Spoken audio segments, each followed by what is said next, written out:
Assalamualaikum warahmatullahi wabarakatuh. Dalam kesempatan ini saya ingin menyampaikan atau membahas mengenai tugas UAS mata kuliah statistik terapan dari dosen pengampunya Bapak Dr. Sardin SPD MSI yang disusun oleh saya sendiri Asep Munajat selaku mahasiswa pasca sarjana PAUD di UPI Bandung. Kemudian selanjutnya pada kesempatan ini saya ingin mencoba memecahkan masalah mengenai perilaku prososial anak. Kita ketahui secara teori perilaku prososial ini berdasarkan literatur, kemudian teori dan beberapa peneliti sebelumnya bahwa perilaku prososial ini dipengaruhi oleh faktor-faktor. Ada 3 faktor barangkali saya sampaikan di sini. Yang pertama adalah permainan. Permainan di sini tentu ada permainan tradisional dan permainan non tradisional.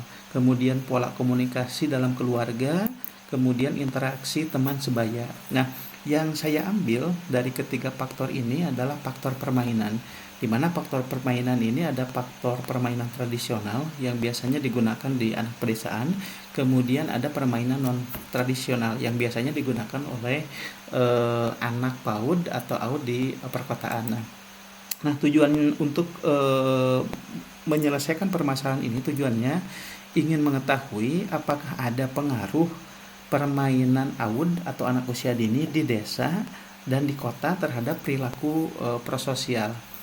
Variabel penelitian dalam permasalahan ini ada permainan tradisional sebagai variabel X dan perilaku prososial sebagai variabel Y.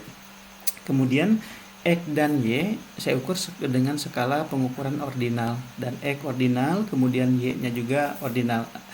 Data ini diperoleh dari siswa PAUD di kota dan di pedesaan yang diambil secara random sampling begitu ya dalam pengambilan data ini.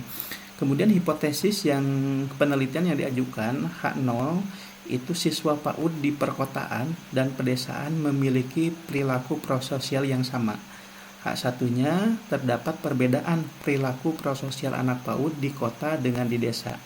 Kemudian hipotesis statistiknya H0 μ1 sama dengan μ2, H1-nya μ1 tidak sama dengan μ2. Nah, μ1 ini perilaku prososial siswa PAUD di kota, sementara μ2 ini adalah perilaku prososial siswa PAUD di desa. Kemudian langkah selanjutnya, karena hipotesis yang diajukan itu menunjukkan hipotesis komparatif dan skala pengukurannya ordinal, maka rumus yang paling tepat untuk penyelesaian ini adalah uji Mann-Whitney. Uji Mann-Whitney ini bertujuan untuk mengetahui apakah terdapat perbedaan dua sampel independen yang tidak berpasangan. Kemudian untuk menguji ini kami kumpulkan data sebagai berikut. Ini sudah kami sampaikan, sudah kami siapkan datanya. Pertama ada perilaku prososial di kota. Ini datanya, nilai perilaku prososial di kota. Kemudian yang kedua adalah ini nilai perilaku prososial di desa. Di sini ada kurang lebih 35 anak di kota dan 35 anak di desa. Kebetulan datanya sama di kota dengan di desa. Kemudian pengkodean, ini kode A ini untuk kota, B ini untuk desa begitu ya. Mohon maaf, 1 ini untuk kota begitu ya. 2 ini untuk desa begitu ya kodenya. Kemudian selanjutnya Mann-Whitney ini merupakan analisis statistik non parametrik. Kemudian selanjutnya saya melakukan uji prasyarat. Adapun syarat dilakukan uji Mann-Whitney ini, yang pertama asumsi normalitas tidak terpenuhi, jadi tidak normal. Kemudian yang kedua, skala datanya itu ordinal. Kemudian saya tentukan di sini tingkat kesalahannya itu ditetapkan 5%. Selanjutnya ini pengolahan data ke SPS. Yang pertama seperti tadi saya uji dulu normalitas yang dimasukkan ke data menggunakan data SPS. SPSS. Untuk uji normalitas sendiri bertujuan untuk mengetahui apakah data tersebut berdistribusi normal atau tidak. Apabila datanya tidak normal, maka bisa dilanjutkan ke uji Mann-Whitney atau statistik non-parametrik. Namun apabila hasil uji normalitasnya ini datanya normal, maka bisa dilanjut ke uji independen atau t-test yang merupakan statistik parametrik. Nah, untuk menguji normalitas saya masukkan data tadi ke SPSS. Saya sudah persiapkan ini. Jadi tadi itu untuk mengetahui perilaku prososial anak di kota dengan di desa lewat permainannya. Kemudian saya tulis di sini sosial, kemudian labelnya ini prososial, kemudian tempatnya atau permainannya ini permainan di permainan di kota, kemudian ada permainan di yang bertempat tinggal di desa. Kemudian kemudian saya kasih label 1 untuk kota, 2 untuk desa begitu ya. Kemudian data view-nya ini saya kopikan data tadi, data yang dibuat dari ini. Kemudian ini yang kota ini ada 35 anak. Kemudian saya kopikan dan saya pindahkan ke sini sebanyak 35 anak. Ada 35 anak. Nah, ini barangkali begitu ya. Kemudian dilanjutkan ke bawahnya. Ini juga yang desa ada 35, di copy. Ini dari 36 ya. Ini 36 jumlahnya ada 35, sama di copy juga begitu ya.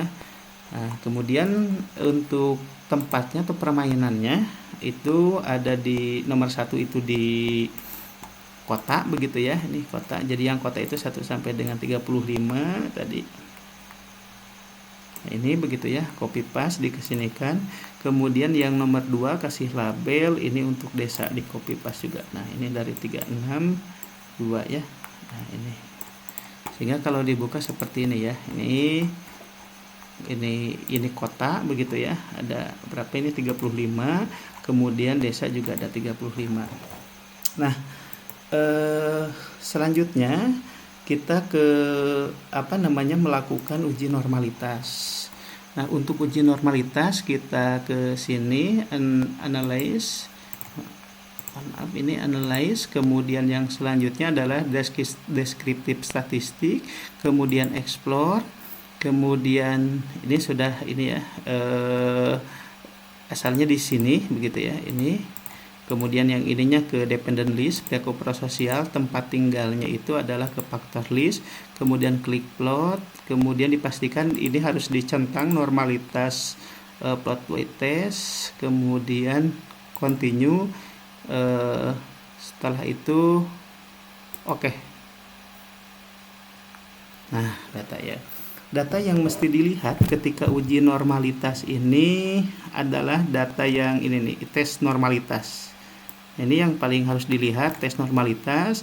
Di sini dilihat ada Kolmogorov-Smirnov, kemudian Shapiro-Wilk. Yang dilihat itu yang Shapiro-Wilknya. Ini yang signifikansi dari Shapiro-Wilk. Nah, signifikansi perilaku prososial kota adalah 0,00. Kita lihat di sini. Signifikasi di desa juga 0,00. Apa artinya? Kita lihat ke ini syarat-syarat uji normal. Jika nilai signifikasi lebih besar daripada 0, maka data berdistribusi normal. Jika nilai signifikasi kurang dari 0,05, maka data berdistribusi tidak normal. Kemudian data ini saya pindahkan ke Word begitu ya. Nah, ini hasil output SPS uji normalitas tadi. Saya tulis analisisnya seperti ini. Didapat nilai signifikansi itu sebesar 0,00 di kota, yang ini nih, yang 0,00 di kota, dan 0,00 ini juga di desa, 0,0. Nah, nilai tersebut lebih kecil dari 0,05. Tadi uji prasyarat apabila lebih kecil dari 0, jika nilai signifikansi lebih kecil dari 0,05, maka data itu berdistribusi tidak normal begitu ya.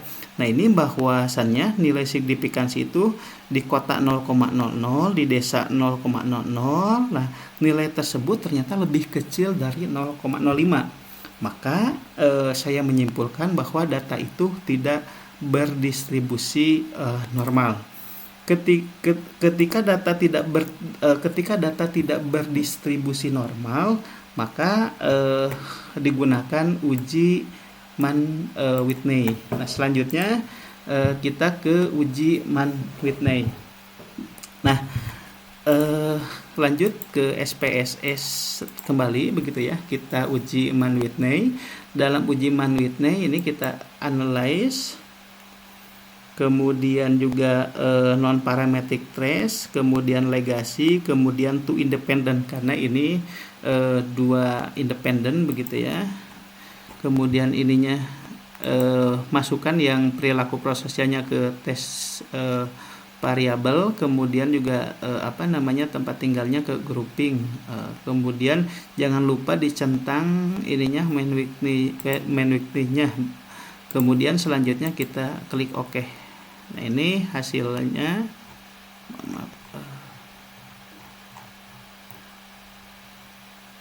Nah, ini hasilnya, hasil dari uji Mann-Whitney. Ini rank, ini menunjukkan identitas memperlihatkan bahwa N-nya itu kota itu ada 35 sampel, desa 35, jumlah total 70 begitu ya.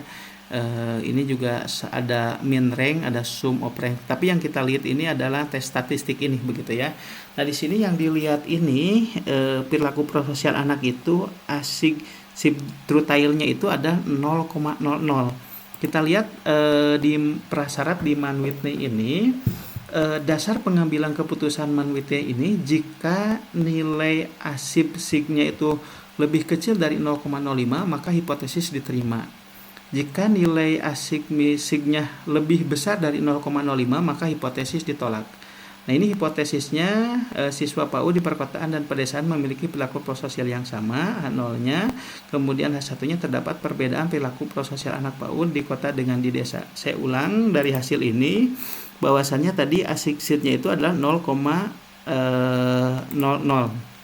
Nah, berdasarkan hasil uji Mann-Whitney dengan nilai statistik tadi 0,00, ini saya menyimpulkan berdasarkan output tes statistik diketahui bahwa nilai asik sig 2 tail ini sebesar 0,00 lebih kecil dari 0,05. Maka H1-nya itu diterima dan H0-nya itu ditolak. Artinya ada perbedaan perilaku prososial antara siswa di desa dengan di kota. Karena perbedaan sangat signifikan, maka dapat dikatakan bahwa ada pengaruh penggunaan permainan tradisional terhadap perilaku prososial anak, begitu ya. Nah, itu barangkali yang dapat saya sampaikan. Lebih kurangnya minta maaf. Assalamualaikum warahmatullahi wabarakatuh.